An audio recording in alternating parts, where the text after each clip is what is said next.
जय माता दी भक्तों, आप सभी का मेरे YouTube चैनल पे फिर से स्वागत है। आज है नवरात्रि का 5वां दिन, तो चलिए शुरू करते हैं आज की कथा से, जो कि स्कंद माता की है।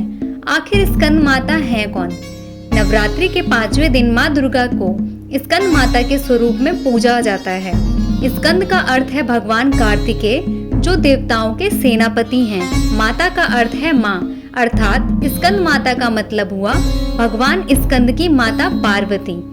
माँ स्कंद माता अपने गोद में बाल स्कंद को लेकर विराजती हैं और भक्तों को शौर्य, ज्ञान और मोक्ष प्रदान करती हैं। आइए माँ का स्वरूप देखते हैं। माँ के 5 मुख हैं, 4 भुजाएं, 2 हाथों में कमल के फूल, एक हाथ में भगवान स्कंद को गोद में लिया हुआ और एक हाथ से भक्तों को आशीर्वाद देती हैं। उनका वाहन है सिंह, मतलब कि शेर। माँ की मुद्रा बहुत शांत, करुणामयी और मातृत्व से भरी हुई है। आइए शुरू करते हैं माँ की कथा। बहुत प्राचीन समय की बात है। असुरों का अत्याचार बहुत बढ़ गया था। विशेषकर एक अत्याचारी असुर था जिसका नाम था ताड़कासुर। उसने कठिन तप करके ब्रह्मा जी से वरदान पा लिया था कि उसे केवल भगवान शिव का पुत्र ही मार सकता है।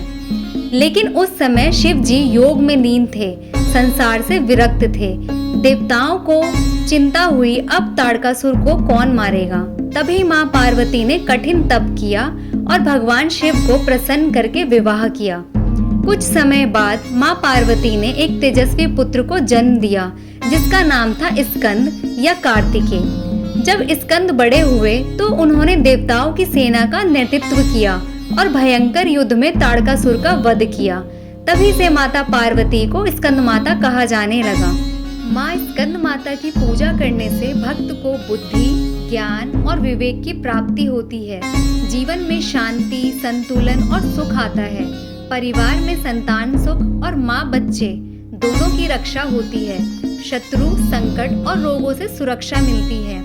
मन, वाणी और कर्म में पवित्रता और स्थिरता आती है।